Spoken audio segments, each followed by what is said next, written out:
1, 2, 3, 4, 1, 2, 3, 4.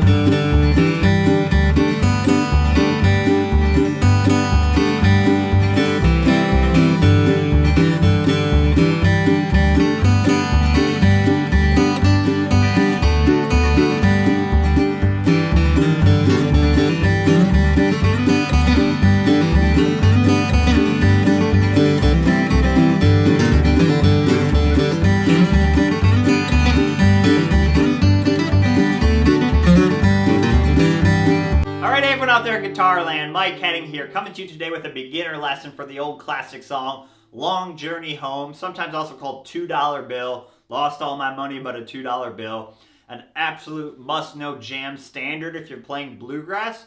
We're going to start this lesson by learning the absolute basic melody. Super important to learn the basic melody first, and then we're going to look at spicing it up, adding some slides, adding some hammer-ons, adding some more little bluegrass guitar licks, but still hopefully capturing the essence of that great melody. I'll break down both the solos note for note and then show you a bunch of backup I would do for the song. So how to do strumming, how to play the chords, how to do some bass walks, G runs. We'll break that down as well. All right, let's jump into this lesson for Long Journey Home. All right, let's start jumping into this basic melody for Long Journey Home. So it's super important to learn the basic melody first. It's really going to help you in memorizing and playing the more advanced version because you'll know what you can and can't leave out of the solo, right? So if you learn the basic melody first, you'll have a better understanding of what's absolutely crucial to be in the song and what's kind of extra licks or fluff. And, you know, the licks and the fluff are good too, but again, when maybe you get to a big jam, you can't remember the whole tab exactly. You know, reverting to the basic melody is going to be super important, okay? So let's jump into it.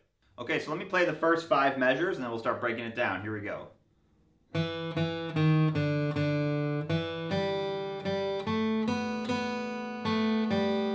that a few times.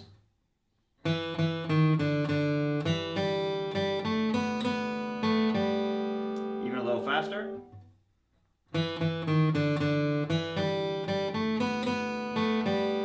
One time really slow.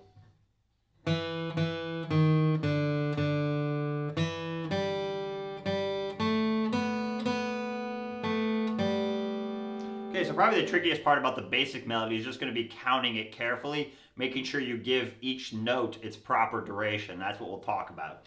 So we're going to, measure 1 is just going to be a pickup. The basic melody is actually going to start in measure 2, but I just want to give you a little pickup so you can kind of walk into it. So we're going to start with our second finger of our left hand, our middle finger, on the 2nd fret of the D string.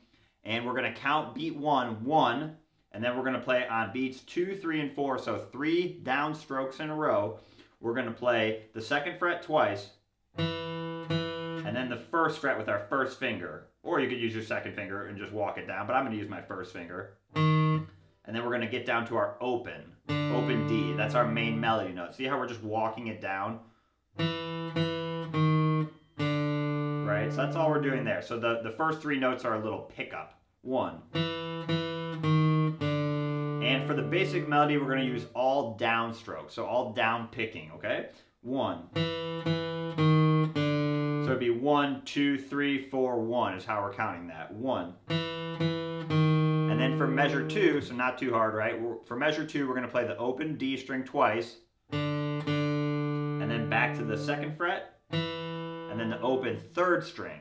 And how we're counting that is 1, 2, 3, 4.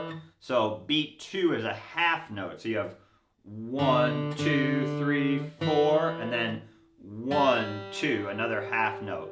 If you're having trouble playing those half notes, what you can do is you can go kind of do like an air pick and don't hit the strings, but kind of keep that quarter note rhythm going with your right hand.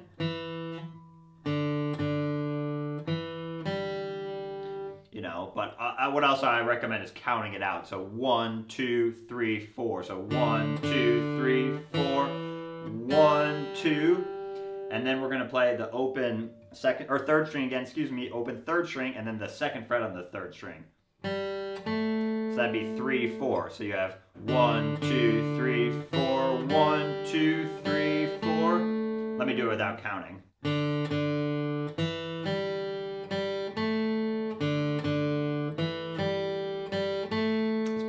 together. So we have 1.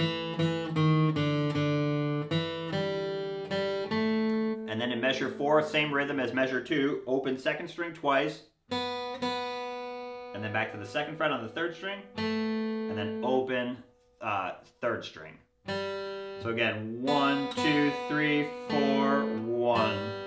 So this first little basic melody, not too hard left hand wise, but it's good right hand practice if you're more of a beginner on getting your string accuracy, right? We're moving from the 4th string to the 3rd string to the 2nd string and then back, right? So 1.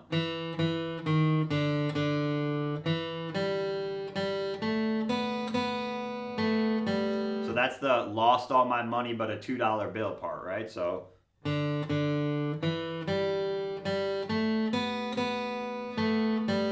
measure 5 is going to be a whole note. So we're going to go 1, 2, 3, 4. So let that ring out for a full measure. We're in 4/4 time.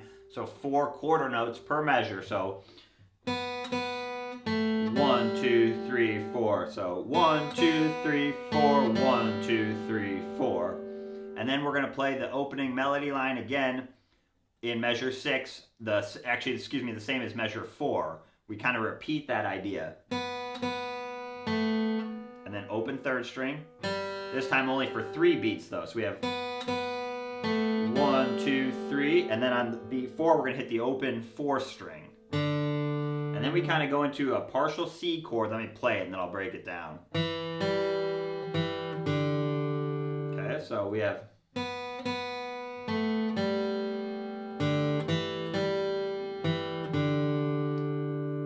measure 7 is 1, 2, 3, 4, and then in measure 8 we're going to put our second finger on the 2nd fret of the 4th string and play the 2nd fret, open 3rd string, and then back to the 2nd fret, and then open 4th string. And the rhythm there is 1, 2, 3, 4. So we're doing a lot of that rhythm, right, where we have a quarter note, and then a half note, and then back to a quarter note, and then a half note. And the other little secret bluegrass trick that I'm doing there is I recommend putting your first finger on the 1st fret of the 2nd string. Kind of helps imply that C chord a little bit. So we have, I'll play it from 7. So that's optional. You don't have to do that, but if you leave that note off, it kind of sounds a little bit more like an E minor rather than a C chord, right? Because that open 2nd string, we want to kind of put that down. The other reason I like doing that is it gives you a little bit more strength, I think, to kind of get those notes to pop out. So let's play 6 through the beginning of 9.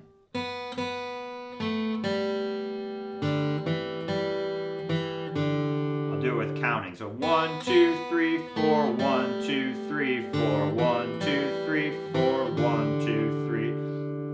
Okay, so probably the trickiest part about that is counting measure 7 and making sure you give 3 beats. 1, 2, 3, 4, 1, 2, 3, 4, 1. And then we're going to let that ring out for 3 beats. The open 4th string, this is measure 9. 1, 2, 3. And then we're just going to play the 2nd fret. And then we're going to be back into measure 10, which is the opening melody line like measure 2. So the only difference there is we just didn't do that little walk down. I kept it a little bit simpler there. So that basically, measure 9 would be kind of the same as measure 1. Like that's the pickup into the next part of the verse. So we have, and then we're back to measure 10.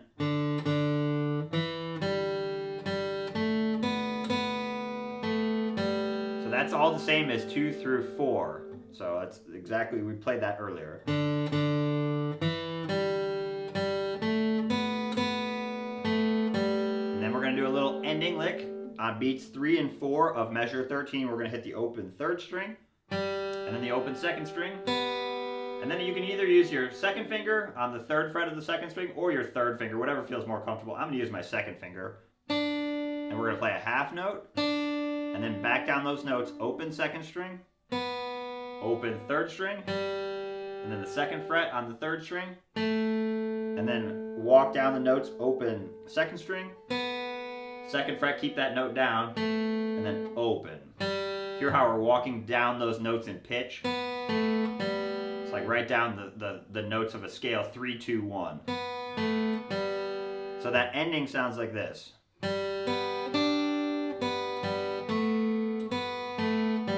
So that's the I'm on my long journey home part. So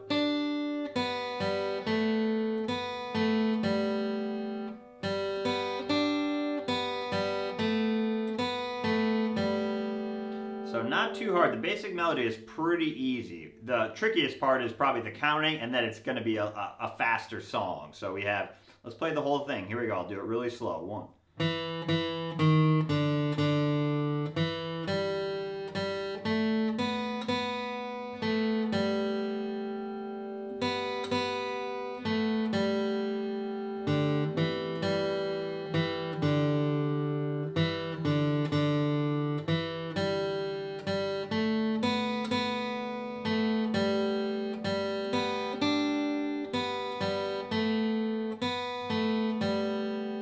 Try a little faster. 1.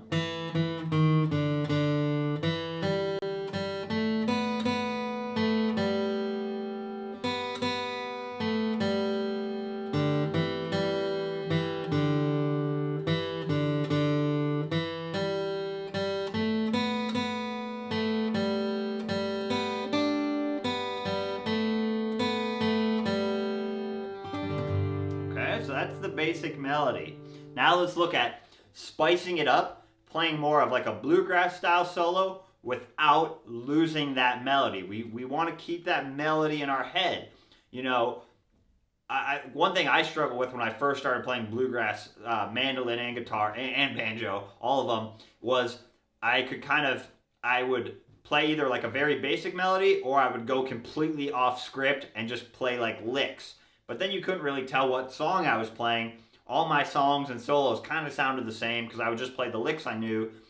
But someone told me, you know, one of my teachers a while back would say, okay, you need to play a little bit more of the melody. Even though you're kind of playing these more advanced solos, we still want to hear it sound like Long Journey Home. And sometimes that's trickier than just going into licks because you've played your licks a whole bunch of times.